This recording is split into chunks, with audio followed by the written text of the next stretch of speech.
Okay. For those of you who are new to us, thank you so much for joining us today. I know it's Saturday and it's been really, really hot in Seattle for this last couple of months. I don't even know. We are living in Seattle. For me, I don't know.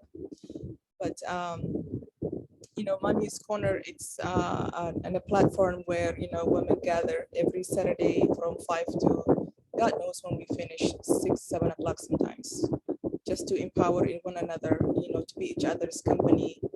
And we invite different women who are professional moms and non-moms from the community that we're from, and who give their professional professional educational program presentations sometimes. And sometimes we just let our hair down and talk about basic things. Bye, Bilal. Basic things, motherhood, children, back to school stuff, things that matter, that's going on today in the community, and so and so. So today we have a amazing presenter who are going to be discussing breastfeeding, and I don't want to just keep it only for a few people to do this presentation. I know some of you are a mom. I wanted this to be just a conversational thing where, we're going to be discussing different things about what was hard for you, what was easy for you, what worked for you, what did not work for you, and that kind of thing. I want it just to be conversational, things instead of just one person talking and then, just in us listening to. So without further ado, I wanted to welcome Sister Binta, who's one of our presenters today. We have another person coming. Her name is Mary from Open Arms. She says she's going to join us today, a little bit later. She's driving. She says she's going to join us at 5:15. Right now it's 5:16. Sorry, I don't mean to interrupt. Someone else also asked, there's a background noise when you're talking, but it's like we can't hear you clearly. There's a background. Yeah. It's like thunder or something like that.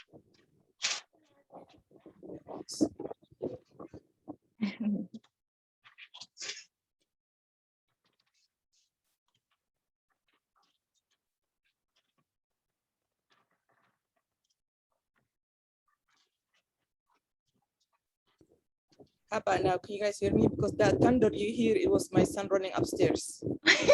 No, not that one. No, just whenever you start talking, it's right behind your voice. It's like a fan, like there's a fan on facing you. Yeah, yeah, there is a fan on actually right there. Oh my God, that's so observant. Yep, there it is. Yes. It is the fan. It's not your son. It is the fan. I thought the thunder was going on. Damn. Sam's in the car. I can't be running away from my fan shoe. I'd be all hot and yeah, it's the fan. Okay, how about this? I'm gonna be away from the fan a little bit. How about that? I'm just gonna go away from the fan. How about that now? I'm gonna be sweating like a pig, but that sounds good. I came from outside. I was so hot. I put the fan like right in my face. I'm like, I can't do this. I can't do this. Sisters, they cannot be wearing hijab and be, I don't know. I'm sorry, guys. Mary, welcome. I'm so sorry. I just want to take off everything I have.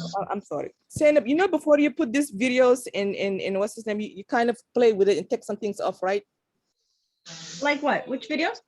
The videos before you post them at YouTube. Oh, Nia has the one who posts them, but we'll see what we can do about their back. But it wasn't long, so we didn't get into the topic. Oh no, I'm talking about sometimes, I'll be dropping off some things like, I don't know. Dance bomb and stuff like that. Yeah. we are all mothers, we get it. We'll put a disclaimer on there on the video. I mean, for me, I don't mind. I don't care. I'm not a picky. I'm like, you get what you get. That's me. There's nothing hiding over here. So get real. But yeah, we have Mary and Sister Binta. Yeah, and then I think we also have, hi Mary, thank you for Hi. joining us. And all of us are here and moms. So we were just saying, let's make it as a conversation. But I want you and Binta to go first. And I know I have some questions that Zainab sent it to me that I'm supposed to answer, asking you guys. So if you give me a minute, I can go grab my questions. Okay. Yeah. I'm also here with Rita. Rita's around here. So I Oh, told her I was going to be seeing you and she's like, I want to hop on. oh my God, yes, please, Rita, come on in. Oh, this is so I'll go find her. nice. Oh, good to seeing you. Oh, Good this to is so see you. nice. Hi, I'm Mary. I'm the lactation peer counselor at Open Arms. So I work with Suad, and I work with Faisa, and I work with Binta, our partners. So it's so nice meeting all of you. Yeah. I'm gonna put my video on shortly, but salam alaikum everybody. My name is Binta Nyang, and I am a licensed midwife here in Washington State. Oh, all right. Welcome, ladies. While I'm looking for Zainab's questions, Zainab, you say you send it to my Gmail? Yes, if you give me permission to share, I can also pull it up. I have it open on my screen. Can you just bring it out and share a screenshot? Yes, I think you have to make me co-host though. Okay, let me make you co-host.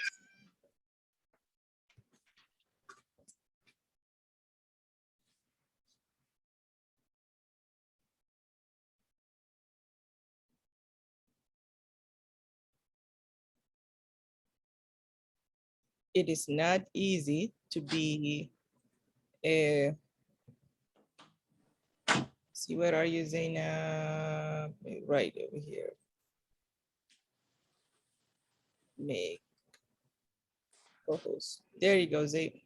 I made you co-host.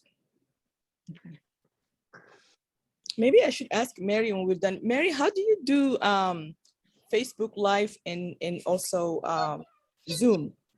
Oh yeah. Elizabeth's usually on the controls, but I believe there is a little where you record. It gives the option to, first you have to connect your account to Facebook. And then from there should be an option to share on your Facebook page. Okay. I tried that earlier, but next time I'm gonna play with it because I really wanted to share. There is a page that I have that it's called Mommy's Corner. And some moms ask me if I can share with them Facebook Live. I don't know why, but Oh yeah. yeah. Oh, you know what we do sometimes is also, so we used to record and then we'd upload video to Facebook.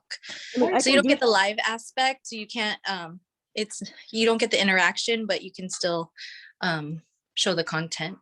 Yeah, I mean, that one I can do that, but I was thinking like a live aspect. I tried, but hey, it didn't work. Yeah, we tried with Zoom. There's this service called StreamYard that's pretty easy to work with too. And then you can add, it has more features too. So you can add a background and then you can add text that scroll. It's called a StreamYard. Oh my God, all of these apps. Lord. Yeah. StreamYard seems the most user-friendly I found.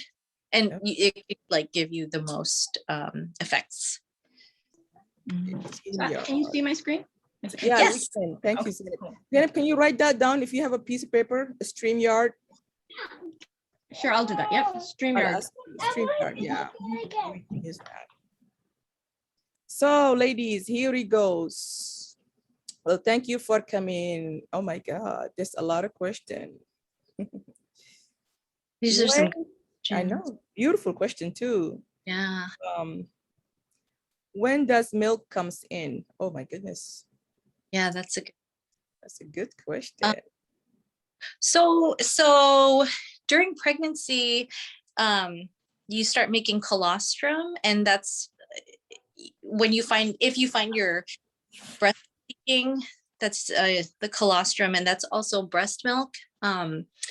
And it's really dense, and in texture. It can be dense in texture because it's so dense in nutrients. And it really, it comes in like right after you have the baby, you have colostrum, and it just has all the nutrients and to help get the baby going on the right foot. So breast milk can come in right away, but the actual like breast milk that we think about, so when it transitions from colostrum to the more mature milk, it comes in about like between 5 to 7 days after birth, depending on certain circumstances. But yeah, that's my answer. I don't know, Vinta, do you have anything to add? Oh, I'm sorry. Yes, that's a really, those are great questions, because like oftentimes folks want to know, right? Like, when will my milk come in? And I think they refer to like the quantity part of things. Because when we talk about quality, right, from birth, there is quality in there, which is the cholesterol. Yeah. It's really dense. It's like, right, like as Mary said, like this like power bar for babies. Even it's like you get like one droplet, it's very valuable. It's still valuable for the baby. So some people it's like, oh, I don't have my milk in, I just get like one drop, so for the first 72 hours, the colostrum is still very valuable for the baby. Every drop is like a bite of us, eating our food. Yeah. Right. And so most often time we see within 72 hours, folks, the quantity will then kick in with adding to the quality of things. So then you have quantity and quality together. So, right. And then we can go on and on about like the, what that look like. It's like babies are getting more fluid, right? There's like the fore milk. And then, right. And then you go to like this more dense nutrient part of things, like some people call it the good fatty part of things that will help the baby grow. So yeah, within like 72 hours, some people 5 days. I recently have, encountered some folks who be like in their family, their milk just comes in like day 6 or even later on. That's how their body are in their family. So yeah, to answer your question, within 72 hours, most folks will see the quantity part of things adding to the quality. Yeah. So you say most milk will come in like day 6. So when you tell mom most milk will come like day 6, she's gonna get freaked out. She's gonna ask you, okay, so what's my baby going to have? No, day 3, like we know, let's say day 3, day 3 or 5, day 3 to 5. 3 to 5, yeah. Sorry, I said she's still gonna freak out. She's still gonna say, "What's my baby gonna have?" Until then, and what do you tell mom who's gonna get freaked out? Exactly, like the colostrum that they're having is still very important, and that sometimes that's all the baby needs for those few days. That's why, if you look at it, like when someone have their baby and then they go home, in the postpartum instruction, we talk often about the baby nursing every 2 hours or every 2 to 3 hours, right? Not giving more than 4 hours stretch for the first 24 hours, or up to into the baby's like gain weight and back to their birth weight. The reasoning behind that is like, we know there's not a lot of quantity, like the volume is not there, but the quality is there. And those droplets that you give into the baby every couple hours or so really help them regulate their blood sugar, and right, and most often baby don't lose as much weight as some baby was not getting anything. So and maybe it was a mother was freaking out, or scared that oh my God, my baby's not getting anything. It's very important to pay attention to your baby's output, like the urination, the bowel movement. Those are a lot of good ways to check if your baby is getting enough, and then the weight check. So as a provider, as a licensed midwife, when we go see you after you have your baby within 24 hours, right? 24 to 48 hours, our goal is to weigh this baby and make sure that even the droplet that the baby is getting is still enough to get this baby going, and the baby is not losing more than 10% of their body weight.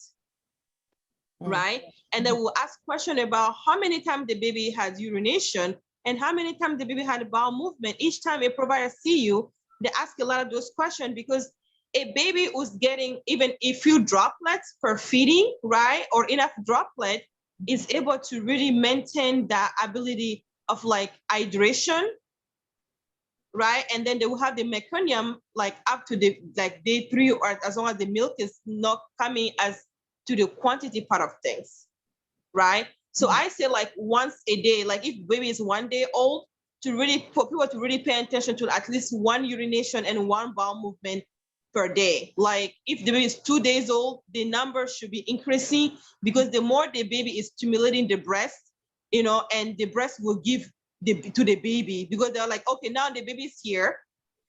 We have a job to do. We have a request and we're gonna work on giving the baby what the baby needs, right? And some people are like, oh, when I pump, I don't get enough. Again, the colostrum part is still very valuable and very important for folks to really realize that is not about the volume, it's about the nutrient dense part of things. If that help a little bit. Yeah. It makes sense. Yeah, because can I freak out. Go ahead, Zainab. Yeah, just to add to that, what Binta said, absolutely. I think a lot of moms, when the baby's newborn, they worry about, you know, feeding the baby enough, but the baby's so small and his stomach is so little. And the colostrum has so many benefits. And I remember, I think it was Faisa, someone saying, even if you choose to not breastfeed your baby, at least make sure like they have a little bit of colostrum because of the benefits that the colostrum has, like building a stronger immune system for the baby and coating their stomach. So it's a whole process, but the colostrum is very significant, like Sister Binta was saying, quantity or quality over quantity, definitely. Yeah.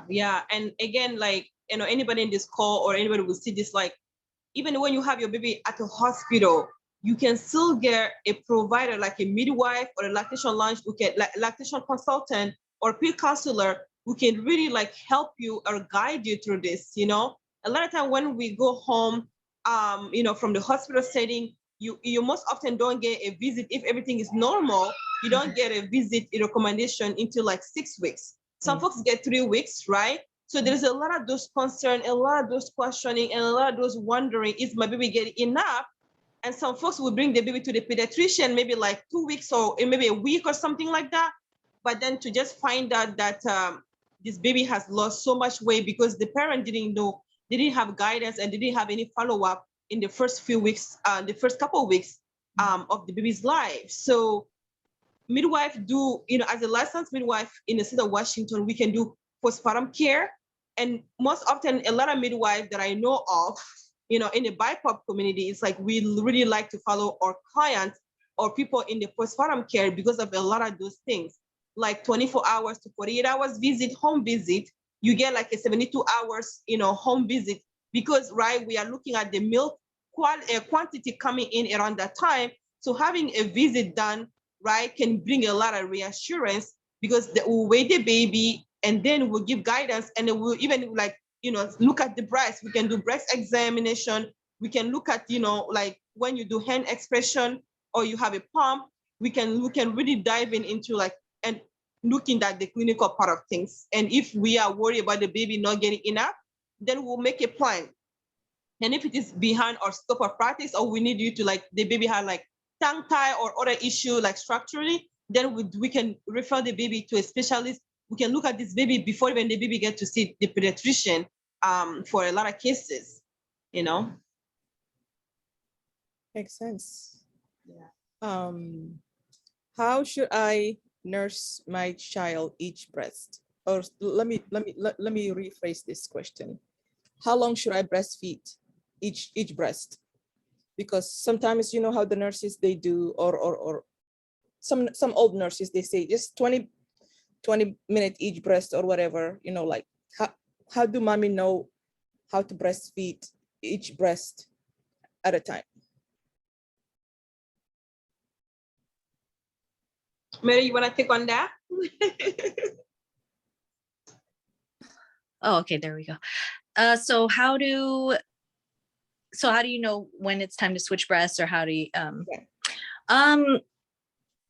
God, that's a good question. I think I think it's really good to take cues from the baby. If they, you know, kind of maybe start to pull away, maybe just take a break and, you know, kind of burp them or check things out. And then you can switch to the other breast. But I kind of just take the cues from the baby. You can do 20 minutes, but I don't think like Binta was saying, with quantity and quality, applying that to each breast, I think you really should take cues from the baby. What do you think, Binta? So that's a really good question. Again, because like we talked about active feeding too. Active feeding versus comfort feeding, or you know, soothing feeding, or the baby feels safe, or the only place that let's go back, the only place that the baby will feel very safe and comfortable is next to the mother. Because right, the baby grow up inside our belly, right, and our smell or touches or sound, you know, or heartbeat, right, like, or even our intestine, you know, sound, like the baby guy is so used to that. So when the baby is born, you know, and the baby tend to be really liking just staying around the mother, and you know, a lot of times people ask about that. So some babies, even though they're not hungry, just want to hang out with you. Right?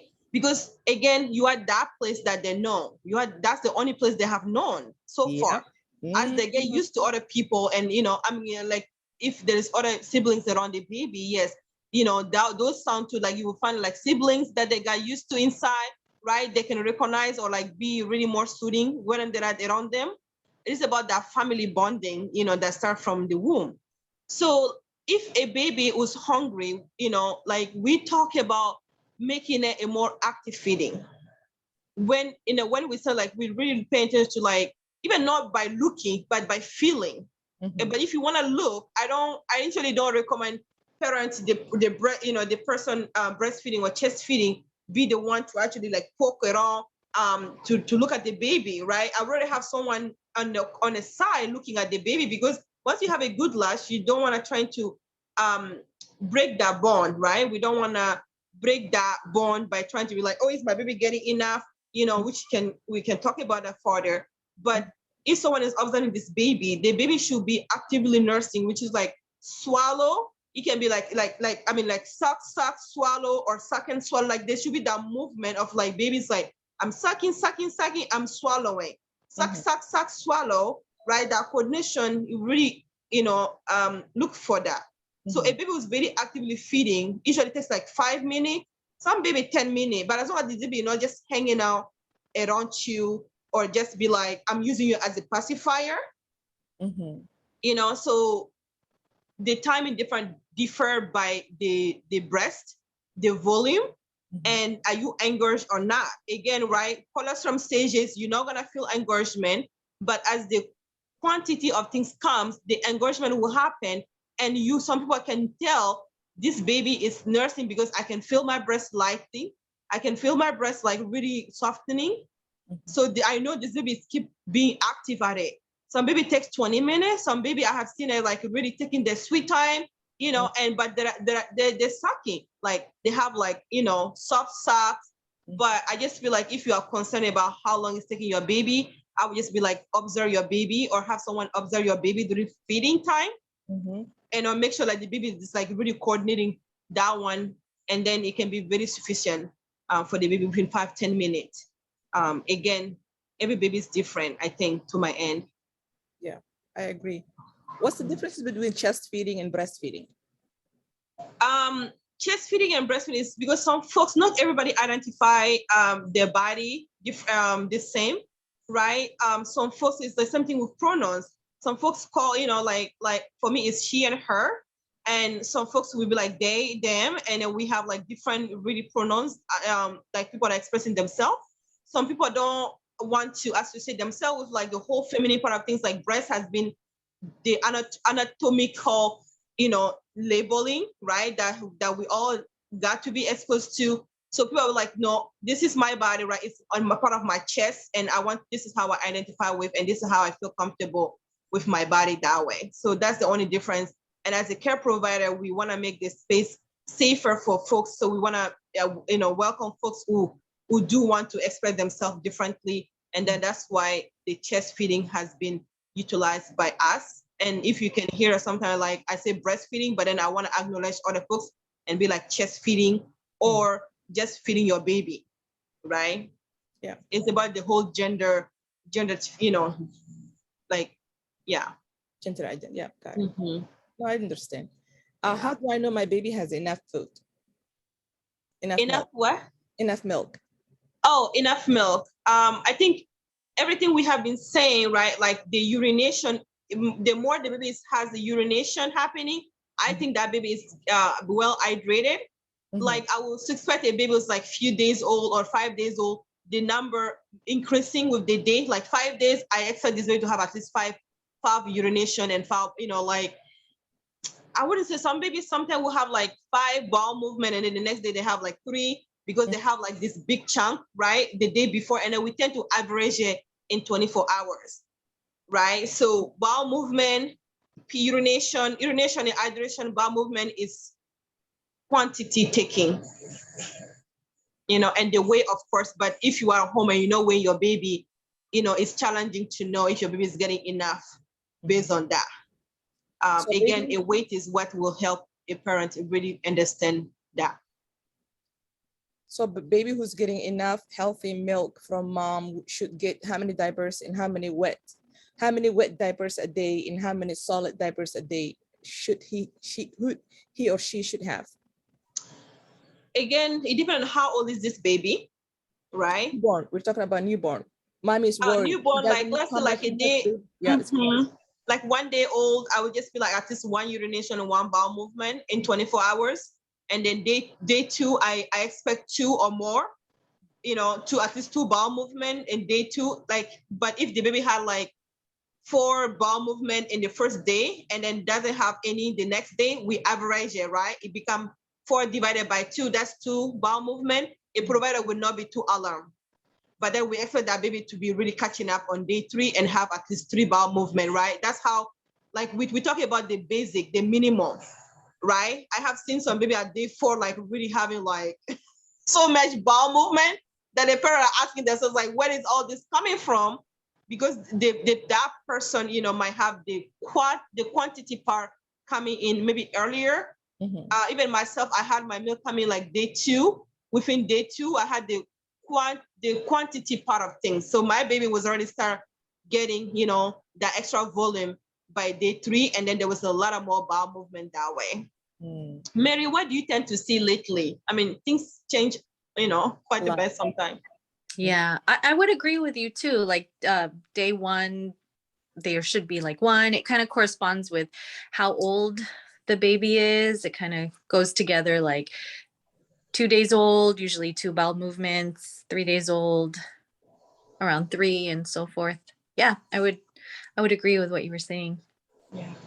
Yeah, and averaging it out. All right. Should I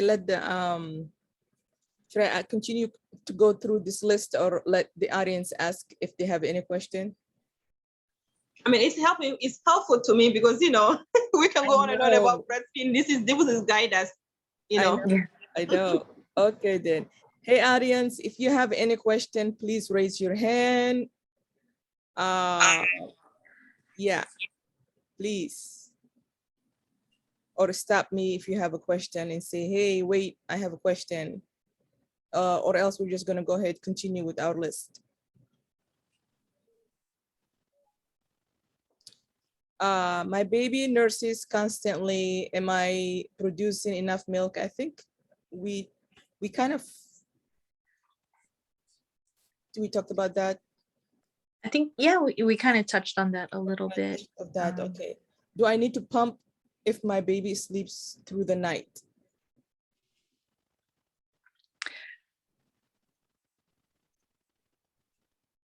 I should not be going through sleeping through the night. I'm yeah. sorry, I can't help it. You know how. If you don't want to wake up with painful boobs. Yeah. Yeah. Yeah. Oh, And sorry. I think like pumping at nighttime, again, it depends on what has been your regime, Mhm. before, during, like, some folks need to be pumping because of they're trying to stimulate the breast, the chest, right? Mhm. And or again, or you are fully engorged and the baby is not taking all the volume that you have, and you need to just pump and the extra hour, or save it. Maybe you're going back to work or whatever reason it is, whatever regimen you are following, this we will guide you through it. Mhm. So some folks have to put the baby at the breast or the chest, stimulate the breast, stimulate the chest, and then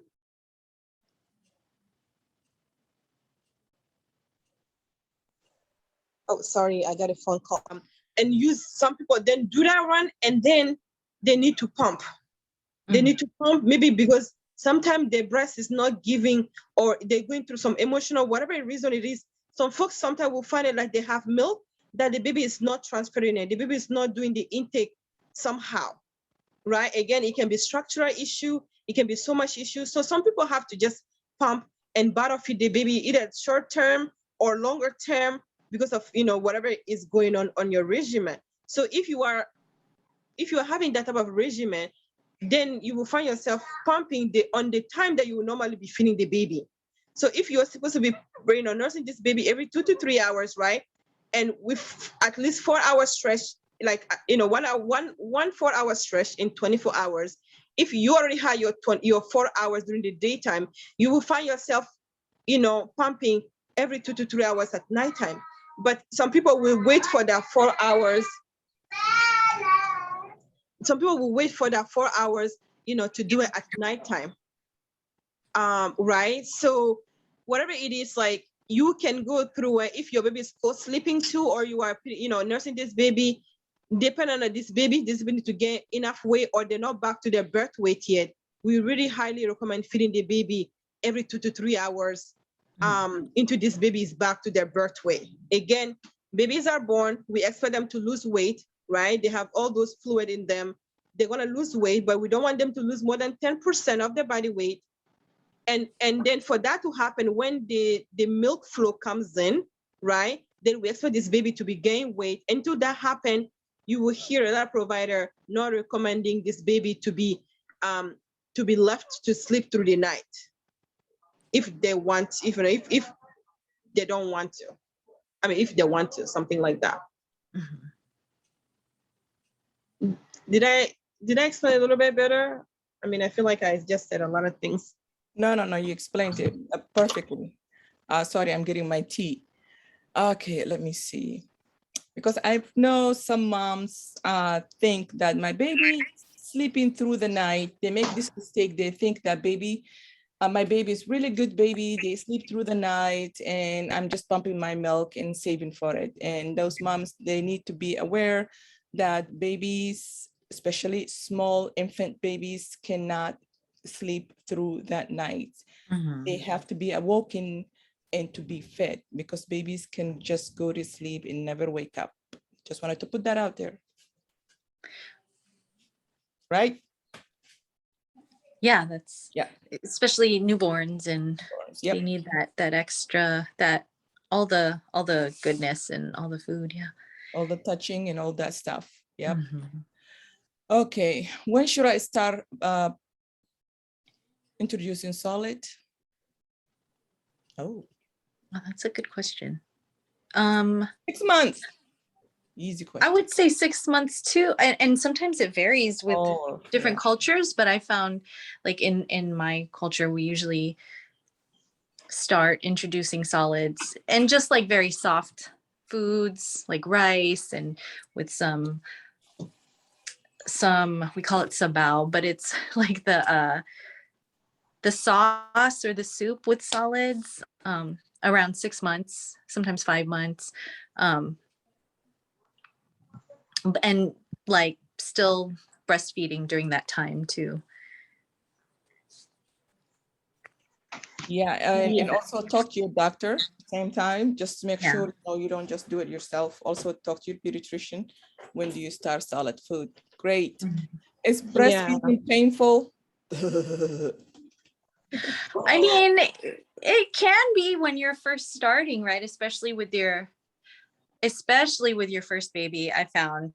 And even like with your second or third, depending on, how many years or months in between, but it can be, but it shouldn't be. Once, if you get a good latch going, then breastfeeding shouldn't be painful at all. It's all depending on that latch. Like, you want to get the baby good, and like your nipple on the roof of their mouth, and then their lips should be kind of flanged outward so you can see it, and you should see them, like Binta was saying earlier, with the suck and swallowing. You should be able to see that with a good latch. But yeah, latch is everything, I think. I found. Yeah. Yeah, like breastfeeding, again, right? The society promote breastfeeding currently differently, right? It's like, oh, I was so much in pain, and you hear folks reporting that, but it's like, it shouldn't be painful.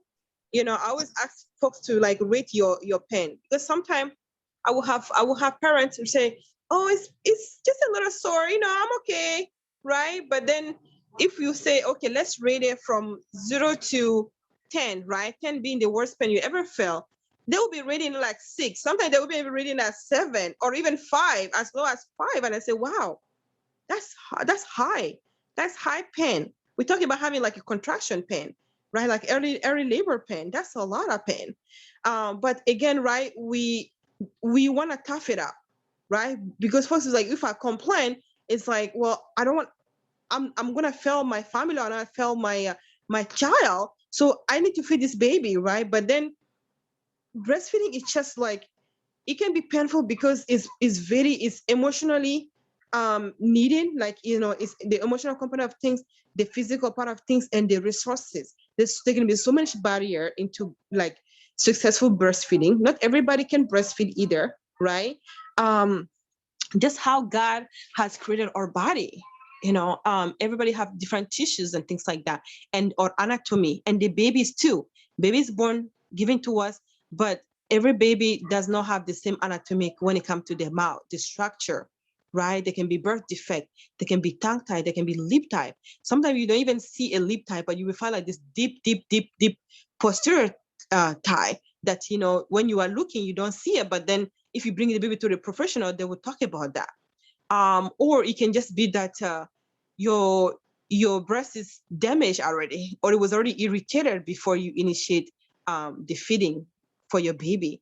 So I always tell people that 0 to 1 pain can be okay at the beginning, but it should go away, because I want folks to ask themselves, can I do this every day, every 2 hours, every 3 hours?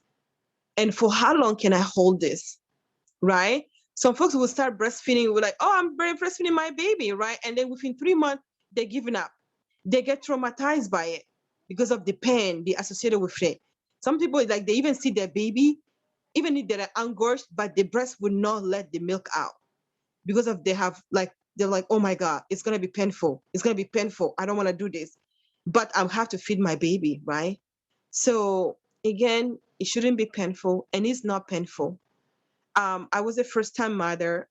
Again, right? This whole like pain is okay, is not okay. I talk to my baby as a newborn. You are not going to bite me. I look at my baby, I was like, you are not biting, mother. We're gonna do this. You wanna have a milk?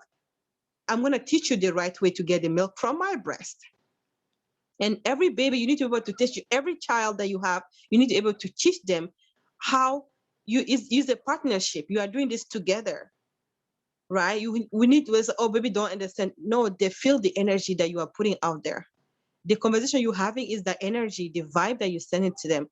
And they will, like, trust me, if you educate this baby, I know, right? You have the sac reflex when you are born. God give that to you. But a coordination and my breast, we need to work together, and I'm going to teach you this way. And if you are struggling, please reach out to professionals.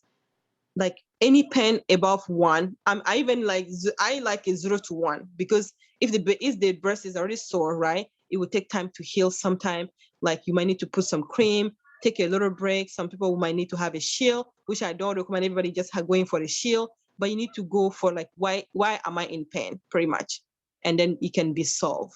So that's my little I love how you brought that up too, because it's so true. The vibes, like you can feel the vibes, and the baby can feel the vibes. And yeah, that's interesting how you were saying how your breast can be engorged, but for, you know, like you might not be able to pass the milk through. So yeah, it's this whole like relationship with your mind and body. And then it goes to the baby. You know, you like work together. And I love how you talk to your newborn, you know, just as a person. I've seen studies, and I've seen people talking in like conferences and stuff. And during challenges with the baby and the parent, the nursing parent, sometimes some of the challenges can be overcome with just talking to the baby and communicating. So that's really cool you brought that up. It's because it's not something that we think about, you know. They're human, they're just a small. Yeah. How do I know if my baby has a tongue tie? I'm gonna let you get that, Vincent. Because you have it. Oh yeah, so every baby at birth, we as provider are obligated to look at this baby from head to toe, and that means looking inside the baby mouth. You know, it's part of the whole examination. So provider, depending on the skills and the experiences, you know, need to be able to, whatever we find, we need to be able to tell the parent what our findings are. Most often time, we are very exhausted when we have the baby that, you know, we don't even think about asking, oh, you know, you look at my baby, what did you see? You know, what is the feedback? What is the guidance, if you have anything? Some often time, provider might just even put it out there on the baby record. I find this tongue tie, or I find this, like, or the baby suck reflex is not there, right? But then they might not communicate it directly or better with the parent. So again, if you have question, I often look at the parents too. When I'm examining a baby's mouth, I want to check the parent's mouth. Anybody in this call, I want you to actually, look at your own mouth. Look at it, like, do you feel like you have a tongue tie? What's your structure is like, right? So feel it, feel your mouth. Can your tongue goes out all the way past your lip, right? Mm-hmm. Right. So I often look at that first, because whatever it is in the family, it's passed down. So, but you know, Binta, you know, we in that question is, and I don't mean to cut you. You know, we work in Black families and brown families. Yeah. I see this a lot, where when mom, you know, releases home and baby's crying and mommy's breasts are ripped off. And I'm like, I don't know what's going on. And I do visit, and I'm like, look at the baby. And I know exactly this baby has a tongue tie, and I don't understand why she was sent home with this baby who has the tongue tie. And I'm like, this baby has a tongue tie. I mean, I know we're not supposed to diagnose, but come on, I'm a breastfeeding peer counselor. I know these things. I've seen these things over and over and over again. Yeah. You are a great example of how provider should be. We all know the example of tongue tie, what it looks like and what shape it is.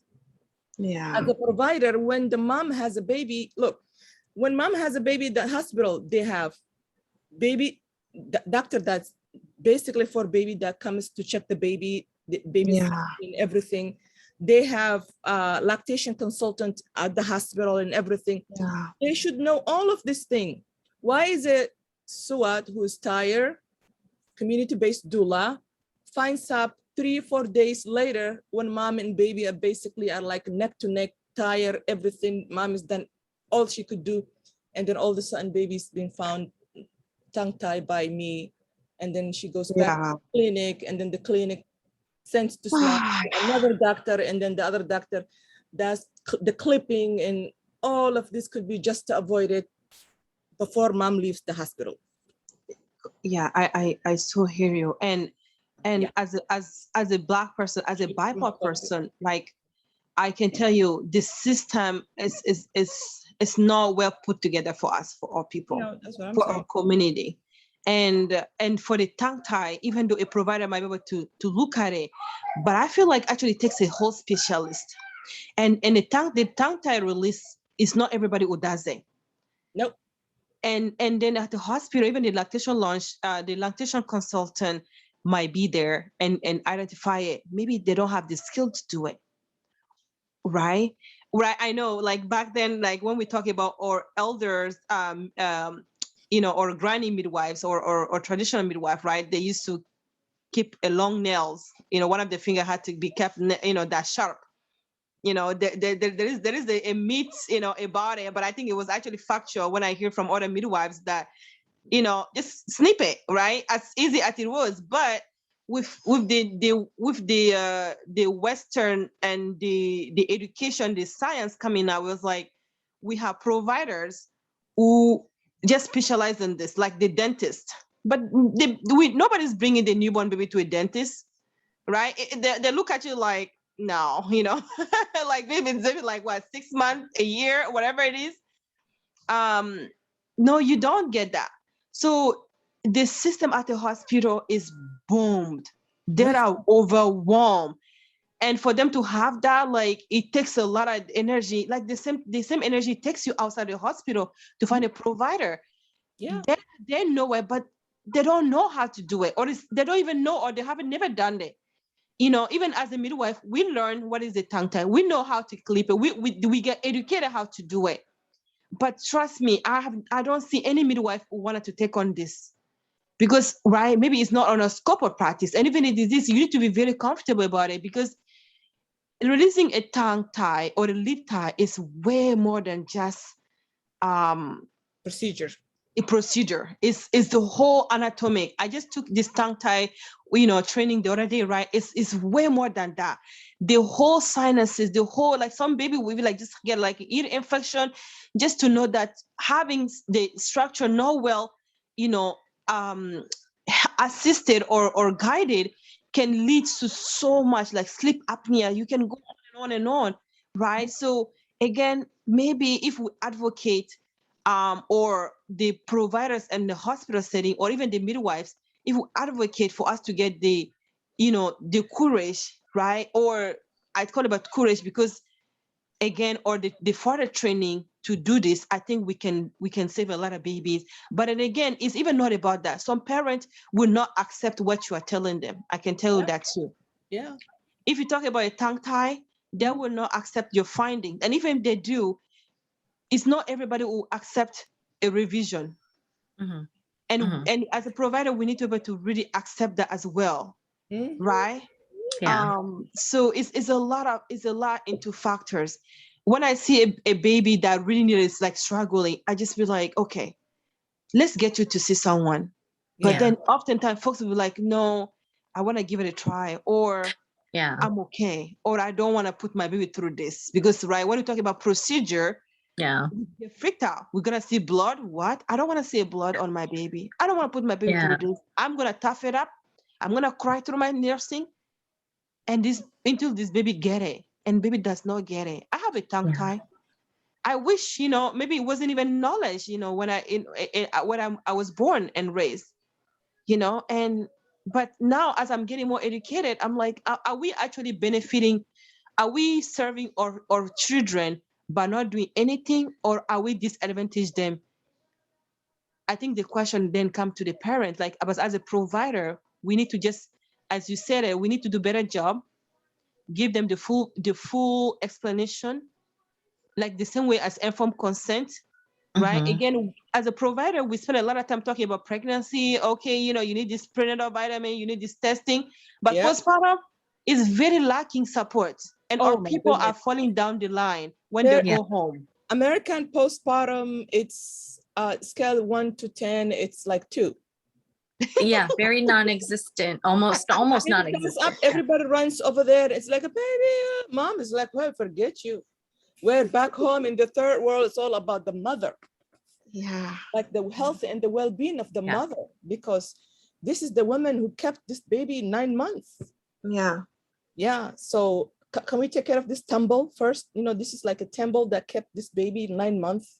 She needs like Yeah. really care, like mentally, physically, spiritually. She needs caring. So America, medically, and the obstetricians is they're missing that part. Yeah. Yeah. Who's gonna And bring it- yeah. And again, they are overwhelmed, right? And our people have to even fight and advocate for themselves to even to have access to a lactation consultant Very true. Yeah. or even a pump. beg They don't for even know their right. painkiller? Sometimes they will tell you, the mothers, they beg for ibuprofen or painkillers while Yeah. they're in the hospital. Yeah. It's you know, again, I think your work, like Swede, like our work as a BIPOC, Mary, like, or we are there for a community. You know, Mary's job, your job, my job, everybody's job, Zina, like we're all into this. We wanna be there for even you holding this session is to really, really, like, that's how we fill the gap. Yeah. That's how we fill the gap. And that's all we can do right now. It just be there, advocate for our folks, educate them so that they can advocate for themselves when we're not there. Because we cannot be there for everybody, right? But then these sessions will let every person in here and then talk to the family, the friends. Hey, have you thought about this? This is your right. It's your right. Yeah. When we talk about your right as a birthing person, this is what we're talking about. We're not talking about going there and fight the system like, I don't want IV, I don't want this. When we talk about your right is knowing it, be educating yourself for you to be able to make the right choice for your family. Yeah, definitely. That's called your right. So yeah. Hey ladies, did anybody have questions? The floor is yours. Yeah, I'm gonna just step up for a few minutes if that's okay. Okay, all right. No, go ahead. I cover your back.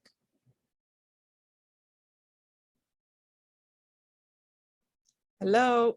Any questions, ladies? Any difficulties that you ran into when you were breastfeeding? Do I really need a nursing bra? Yes or no? It depends what breast sizes you have. It's good to have a nursing bra because it supports your back. You know, when you're breastfeeding, you know, your breast sizes will get bigger cup. You know, each breast, you know, will get it. If you're, let's say, breast size C, you will get probably 2 cups up. So it's best to get some support for your breast. How should I storage my milk?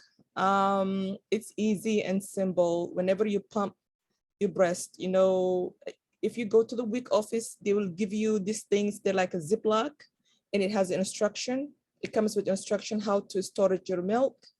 It's very easy. Human milk, it can be storage in the refrigerator, I think for within a couple of days, or in the freezer up to a year. Yes, up to a year. And how you thaw it, you don't put them in the microwave to thaw it like regular milk. When you are thawing breast milk, you cannot thaw them as a regular milk, like when you're doing a formula. You have to put a hot water in a bowl or cup and then put it on top of your milk, you know, and then wait it, and then make sure you put it on your wrist to make sure if it's hot or cold. How much do I need to eat while breastfeeding? You can eat however much you want, as long as healthy. It is very important you continue to eat what you were eating when you were pregnant, and continue to take your prenatal you know, what is it called? Prenatal vitamins throughout your time when you are breastfeeding. Healthy food, drink as much as water, and eat healthy, and sleep as much as you can, even though it's difficult. Challenges we talked about, going back to school, you should start pumping as soon as maybe 2 weeks before you go back to school. I mean, that's what I would say. And then store your milk. So then you will have enough milk, then you can. And there are some moms who are in the room breastfeeding, like a Taylor. You know, you can talk about that, how you pump, how you give. Fortune, raise your hand. Okay, Fortune is raising her hand. All right. Fortune, go ahead, Abayo. Hey, thank you. Assalamualaikum. Alaikum Binti, salam, Habibti, good to you'll see make you. you too. I'm so glad I joined. Oh, I thank wish this was back then when I was popping babies, but Hada was like, I'm a little jealous that the new moms have all this support. Oh. But alhamdulillah, shukrillah. So one things that I've noticed, and I have four kids. Out of the four, there was two that had food allergies. And one thing that I have been told is that, oh, you could eat whatever you want to eat. The baby would not get affected by what you eat. And honestly, through my experience, that is so not true. Whatever you eat, the baby's going to get it. So I had my oldest 9 years now, had food allergies. And we knew this by the time she was 4 months, younger than 4 months, but the doctor wouldn't believe me. So, and we couldn't have her tested. And we went through that whole sleepless nights and eczema all over her body, and the anxiety, everything. But what, as your professionals, like, what do you tell moms that are having this kind of issues? Like with breastfeeding and knowing this baby is having reaction to your breast milk. My colleague Elizabeth, she's also a lactation peer counselor at Open Arms.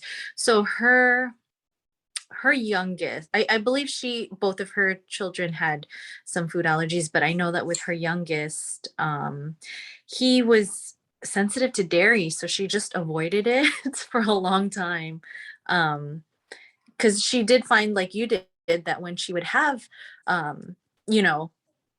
she would eat something and then her baby would react. So they went through a process of elimination, like, with food. And then when they figured out what it was, they found that when she would have it, he would react. When she eliminated it, he wouldn't. And so, for the duration of while she was nursing, she just avoided it. But I mean, so that's something that I have found in the community. I don't know if Binta or Suad or Faisa, if you're on, I don't know if you found something different. Hopefully that answered your question. Yeah.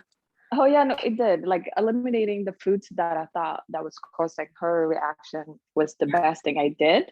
And then when we got the food test, yes, she was allergic to those foods. But it's so frustrating that the doctors don't get the food. And the reason why she's having all these allergy reactions. But yeah, thank you. Yes, it does help to listen to your own guts and eliminate the food that you think your babies are allergic to. Did you find out what food she was allergic to?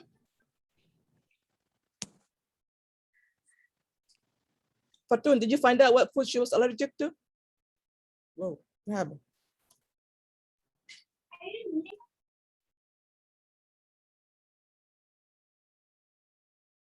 Hello, where'd you guys go?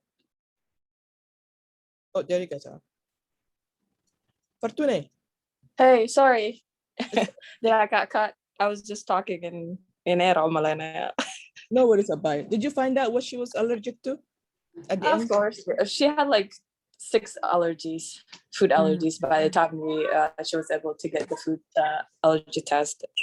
And yeah, I went on a diet while I was breastfeeding her, and I became anorexic because I couldn't have anything. She was allergic to eggs, and she was gluten-free, milk.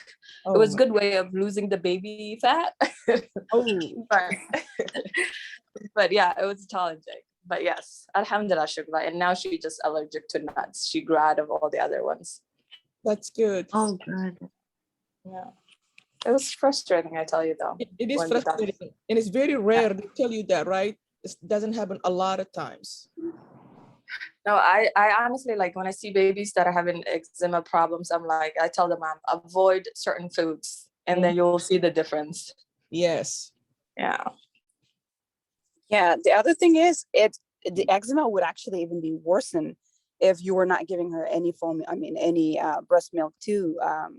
Fortune, it's really it's really sad, and but I don't know why they didn't tell you that what you eat actually matters to the breast, the content of the milk, because that's what baby is getting, and like Mary said it beautifully. When I, as a midwife, I see a client whose baby is, for instance, having gas issues, we do the process of elimination, just gas, right?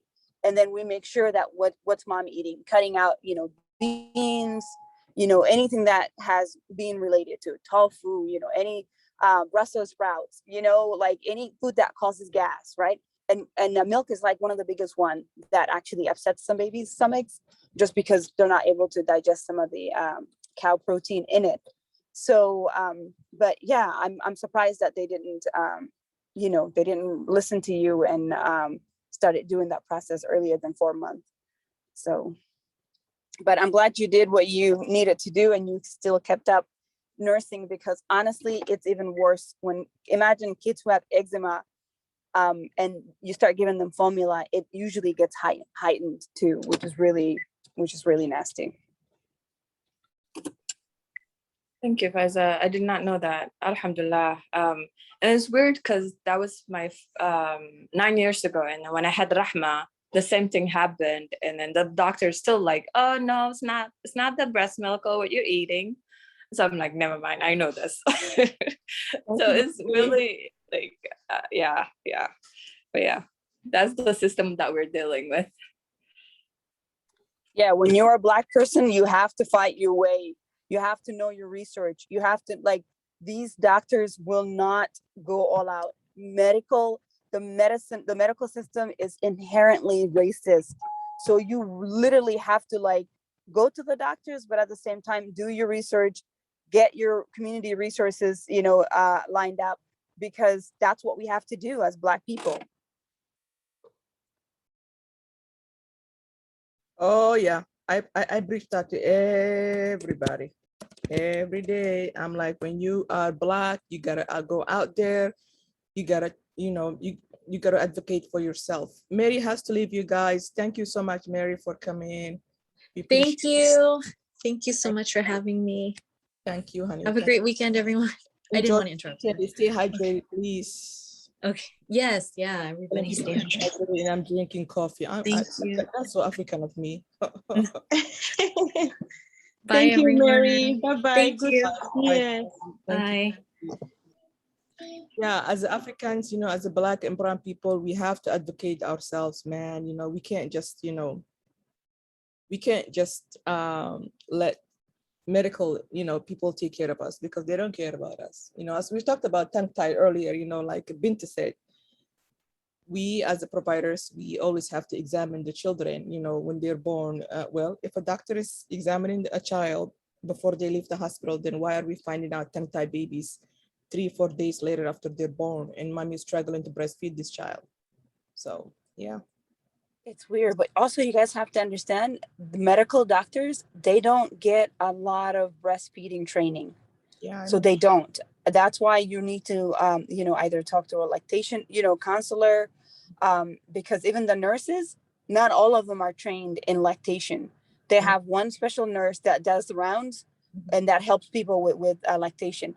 That's why, again, this is when community workers, you know, like folks at Global Perinatal Services or with Open Arms or with, you know, the local midwives, that's when we when these resources become really, really handy, you know, because they're accessible to most people. So it's all about getting resources. And the thing with most of our communities is we think we can just toughen out, you know, but literally, like, you prepare for a test, but then again, you're bringing a human being into this world.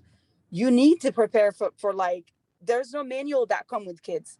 So this is why you need to know what resources in the community, what can you get. There's a lot of free resources at y'all's disposal, but people don't know it, or people think, oh, if I hire somebody from my community, they're going to know something about me. It's not like that. So it's really, really, really important for people to know resources that are out in the community and take advantage of those. Yeah, that's true. You know, I happen to find myself lately, you know, like when I'm at birth, the nurses, they're like, can you come here, help me breastfeed? I'm like, okay, I'm willing to do it, you know, like literally, but now they're asking us to breastfeed the mom, and while she's, you know, does her work done. Some of them do realize that we're a teamwork, you know, like while I'm helping mom, you know, to adjust the baby to breastfeed, she can check off that list and I can check off that list, you know, that baby, you know, latch well, you know, breast, mom, baby are comfortable, you know, they're doing well, and then that's it. And teamwork, you know. So like Faiza say, you know, the community workers, they're there, you know, and fill that gap that is, you know, missing from the medical community and the, you know, the community that we serve. So a win-win situation. Yeah, it is. Any other questions, ladies? I know Taylor said earlier, cabbage, that helps out too. Something about cabbage. Yeah. Am I missing anything else, Zainab? Sorry, did we go through all the questions? Almost, yeah, everything. Yep, we did. We did, went through all the questions. And the last one was the challenges of breastfeeding as a Black person. I think we covered that a little bit just now. Yeah, a little bit we covered that, you know. Challenges as a breastfeeding person is huge. Do some of the moms want to talk about challenges that you face as a breastfeeding person being a Black in this country?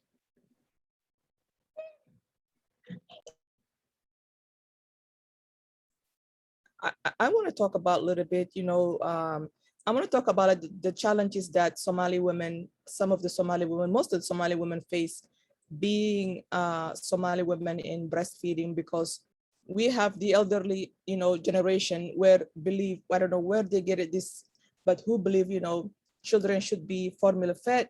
And then we have the younger generation who are trying very hard to keep their children healthy, wanted to breastfeed.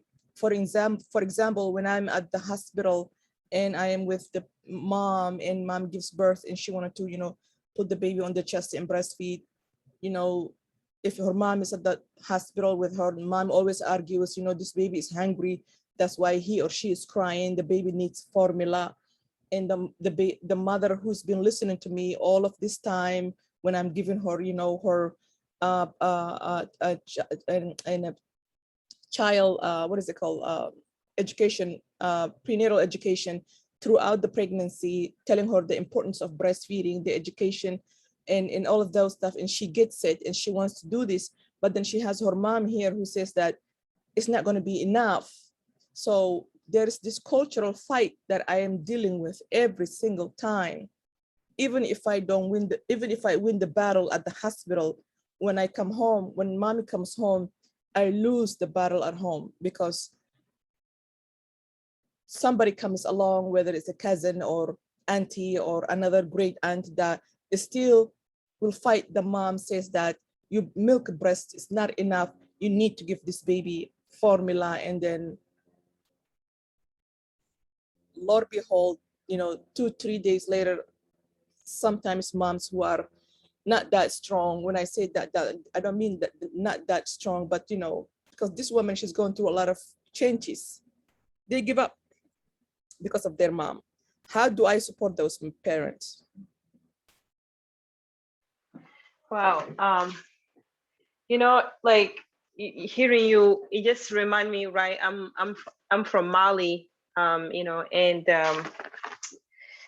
I talk about going back to colonialism, you know, like the moment or country were colonized or taken over by the Western world, or culture being affected, um, or, um, or or culture being seen, or even the way we were doing things, right? We were broken down to make us believe that breastfeeding, you know, which was a thing that, you know, Black people, that's what we do. African, that's what we know. That's how we do it. If we were communicated as of is bad, or formula, you know, is good, right? It comes from the white people.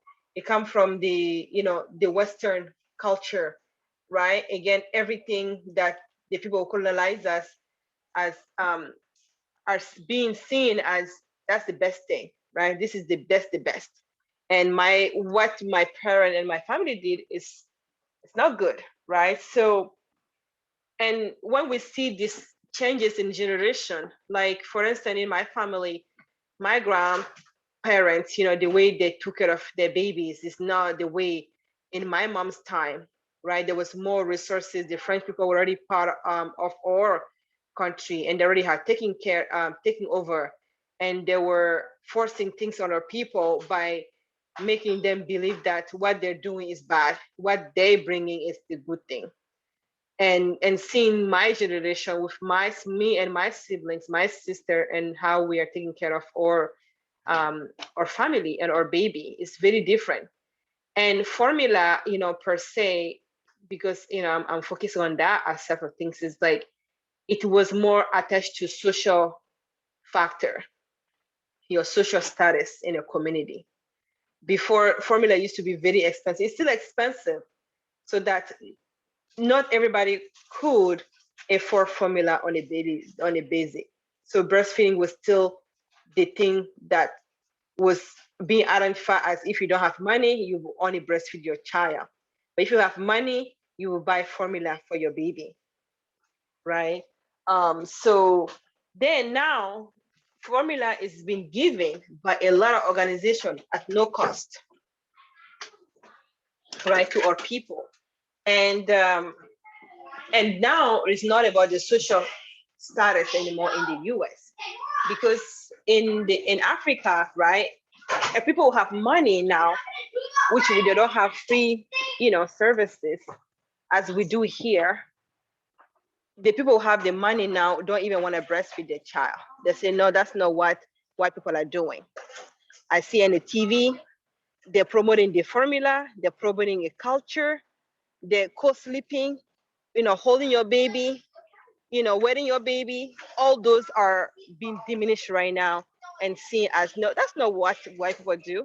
That's not what we see on the TV, you know. So it's very sad that our people are losing the value and something that we have carried for generation and generation. And but suddenly, you know, the slavery, the colonialism, you know, the war, things like that, everything has really impacted the dynamic, I would say. So the challenges right now is not only about what you can afford, your resources, but it is pretty much it's like where you are in your community, you know, and your what am I gonna say too, and how much educated you are about the value of breastfeeding, or the value of, you know, everything around nursing your baby. And at the same time, it's like one thing we have to understand is like, I do understand like not everybody is not designed to breastfeed. Not every breast will, you know, go well with breastfeeding. I understand that. So I want to acknowledge folks that want to breastfeed but cannot breastfeed for many other reasons. It can be structural, it can be sickness, it can be any other things reasoning that they're not able to do what they really want to do. So I want to really acknowledge them and cherish them. But for folks who have the ability and they have the resources to do it, I like to look at formulas or anything associated with it as medicine, right? Like when you are sick or you were not able to eat, then you want to go for like IV bags, or you want to go for like, those uh, milkshake, those drinks that, will give you the nutrient. That's how I see formula that way, that when we need it to go to it, not because we can afford it, or because it will make us look good, because the society will look at us and be like, oh, wow, these people are rich. Oh, these people are getting this formula. I even hear in the community, like women ask each other, what formula do you use? And then they talk about each other like, oh my gosh, she bought this formula. I want to go get a better one, right? Again, it's this whole mental things that was pushed on us, on our people. And then you go to the hospital, everybody that goes home gets sent home with free formula. Right now, even people are being sent free packages with formula inside, right? So there is a lot, into this whole concept, I guess. Sorry, Binta, I always get carried what's over. yes, yes. Binta, what's funny is, like the baby carrying, co-sleeping, breastfeeding, those are all things that we used to do back home. And those are all the things that white, especially Americans, are doing now. And yet we are the ones formula feeding and, like just the opposite of everything. And the weird thing is, even in this country, in the whatever, 70s, 80s, whatever, I mean, formula was big deal and women were encouraged not to nurse. And so, but now we know more, we know the benefits, and all that stuff. And it's like we are slow to catch up on that, because in our minds it's like those commercials that used to like, you pay money, this stuff, therefore it must be good for you or for you baby. And it's the opposite for me. It's interesting to see how the two groups of people are sort of like moving in the opposite direction, right? Like now all of a sudden majority of white families, white women want to breastfeed, have their babies unmedicated, you know what I mean, all this stuff. And then it's like it's switching, even though this is something we've done all along back home. And it's just interesting. Yeah, it is. It is for sure. It's like, even like you said, right? Like here we see that pattern, like the things that our people were taught is bad for us, you know. It's now the thing that the people who tell us is bad are the one who are willing to even pay cash payment for midwifery care, cash payment for all the services that was once told to our people. Even it's still this day, it's still being told to our people not to do it. Like again, it's all about your access, and and we have to talk about racism and discrimination, that our people just really go through in any setting, right? You go to, if you don't have money, you get sent to a weak office, and um, or you get food stamp, or whatever it is. It's like they promote those kind of things. They promote it so much. Before I was very surprised when I see a family being giving formula when the mother is breastfeeding, exclusively breastfeeding. Before, I never seen WIC promoting formula on exclusively breastfed baby. I didn't see it, but I'm seeing it now, and it worries me that my people are being given formula. And if you have it, why, there's nothing that's gonna say that you're not gonna use it. You're gonna use it. You're gonna use it. You're gonna be tempted to use it. You're gonna be like, if the WIC was a nutritional place is giving it to you, it must be good for the baby, right? If the doctor is giving it to you, it must be good for the baby. Again, because we trust the system, we trust these people, we trust our provider. I'm a provider, but I know when someone comes to me, they trust me, right? If I say do this, they trust me and they will go ahead and do it. Some people even don't ask questions, right? They trust us, they trust their provider, and it's just sad that um, it's just sad, but it's a reality. Yeah, absolutely. I just wanted to add on when I was reading last night because I really just wanted to get like the big picture of why there's so much barrier to Black people breastfeeding, and all of the things that you guys are saying, I definitely agree with. And one of the things that stood out was like most the breadwinners in their homes are them. Like the majority of people who choose to breastfeed are because they're the breadwinners or they're the co-breadwinners in their homes.